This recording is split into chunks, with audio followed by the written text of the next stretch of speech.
I believe in total transparency when you're in a relationship. You can't say you are intimate if you are not totally transparent.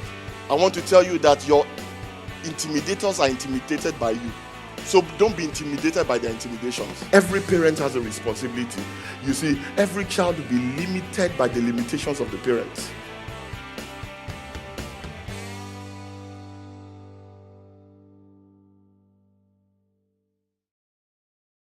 The title of my message this morning is called Breaking Out of Smallness.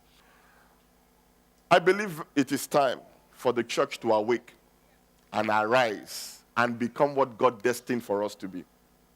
You see, every year, the Sunday Times releases a list called the Sunday Times Rich List. And I don't know why they released that list, but essentially it's supposed to be a measure of the supposed prosperity of the nation. It is a measure of how well, the nation is doing. They usually have some indices or metrics that they use. This time around, they said that the first 1,000 richest people, as it were, the sum total of their income is 518 billion. Isn't that a lot of money? 518 billion. So if you divide that by 1,000, how much is that? That's they are each worth about 518 million pounds each. Tell somebody next to you, say, that's a lot of money. That's not small-mindedness. That's not small thinking at all. But each time I go through the rich list, not that wealth or money is a measure of our Christianity, but poverty too isn't. Are you understanding what I'm saying? There was one time where the Christian doctrine said or implied that if you were poor, the poorer you were, the closer you were to God. I've seen many poor people and they look closer to the devil. Yeah, because, poverty comes with sickness, with disease, with ignorance and all of that thing. But it doesn't mean that people who are rich are closer to God. But I feel that the two are not, in a sense, they are not mutually exclusive, which means that they can coexist. Does that make sense? Tell someone next to you, say, I'm breaking out of smallness. And I am breaking into enlargement. To break through means to succeed or to excel or to come out victorious from a long-standing battle. Some of you have had a long-standing battle with the demon of poverty. He knows you by name. Tell somebody next to you, say, I'm changing my address. It means to overcome a long-standing obstacle or limitation that has held one bound. It is the ability to make advancement beyond a significant chronic constraint.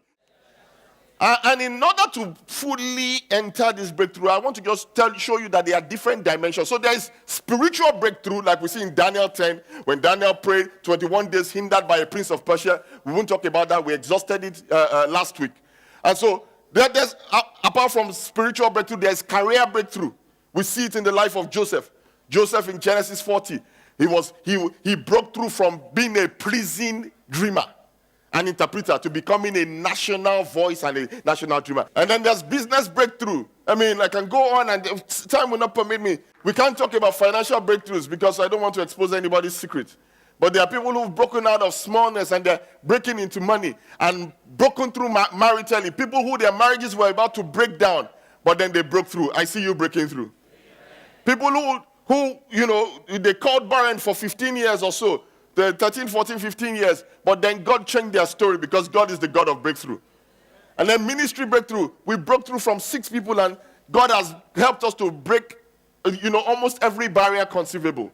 Now, I said all of this to say that if God is breaking through for people in our church and has done so, what about you? Are you getting what I'm saying? This morning, I'm not here to preach a message. I'm here to provoke the provocable. He says, above what you ask, that whatever you ask is a small boy asking. And then above what you think. But in that prayer or in that promise, it tells you the 2 ways God will bless you. Or 2 things that provoke it. 1, you're asking. Everybody say prayer. And then number 2, you're thinking. Everybody say principles. Which means these are the 2 legs upon which God's answers to prayers come.